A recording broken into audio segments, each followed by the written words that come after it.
हे महायुतीचं सरकार आहे।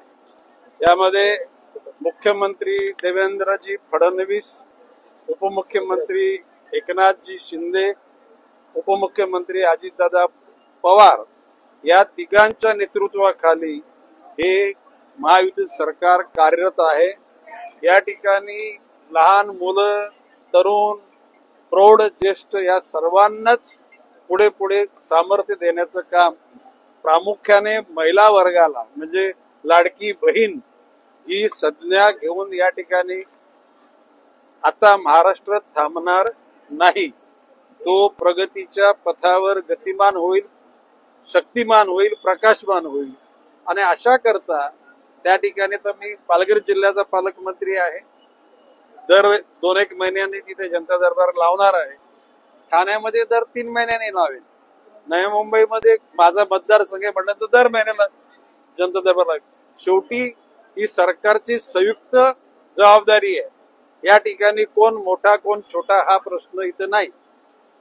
भारतीय जनता पक्ष, एकनाथजी शिंदेची शिवसेना आणि अजित पवारांची राष्ट्रवादी पक्ष या तिन्ही शक्तींच्या माध्यमातून जनतेला भविष्यकाल उज्ज्वल करण्यासाठी आम्ही सगळे झटणार आहोत। ड्रीम प्रोजेक्ट आहे की तृतीयपंथी मुक्त एरिया असेल किंवा फेरीवाला मुक्त, बेकार मुक्त एरिया असेल, त्या पद्धतीने कशा प्रकारे वाटत? नाही बघा, मी माननीय महापालिका आयुक्तांना सांगितले मला फुटपाथवर फेरीवाले, पथरीवाले नकोत, रस्त्यावर हातगाडीवाले नकोत, पण याचा अर्थ त्यांना बाहेर फेकून नाही द्यायचे।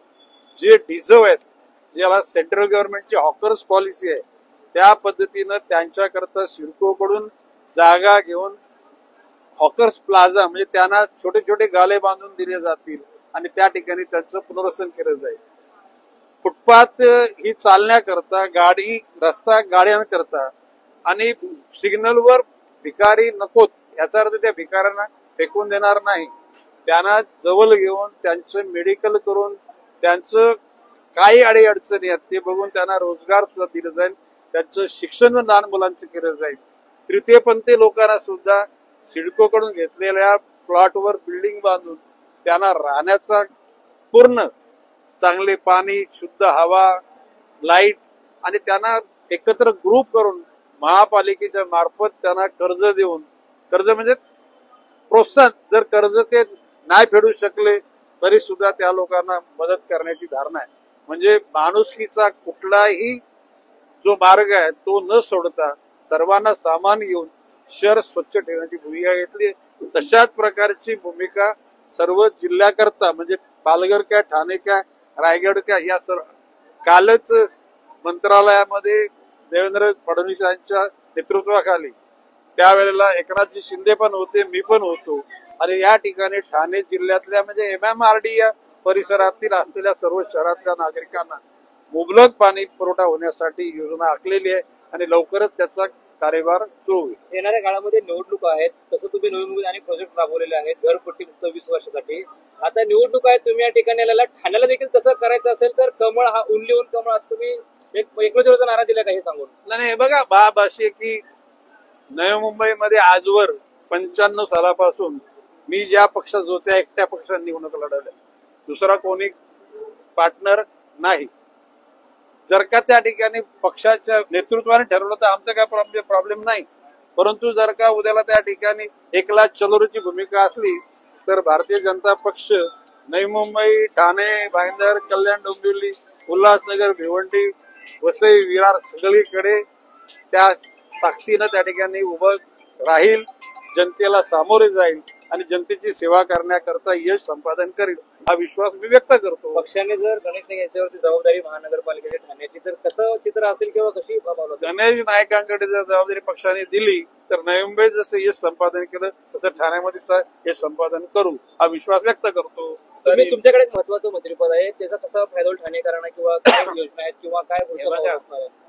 ज्या वेळेला मंत्रिपदाची शपथ घेतली त्याला आपण काय म्हणतो, अपपर भाव किंवा आपुलकीचं, म्हणजे माझ्या जवळच्या लोकांना सुद्धा न्याय सारखाच देईन आणि लांबच्या लोकांना न्याय सारखाच देईन, त्याच्यामध्ये काही तसवर फरक पडणार नाही।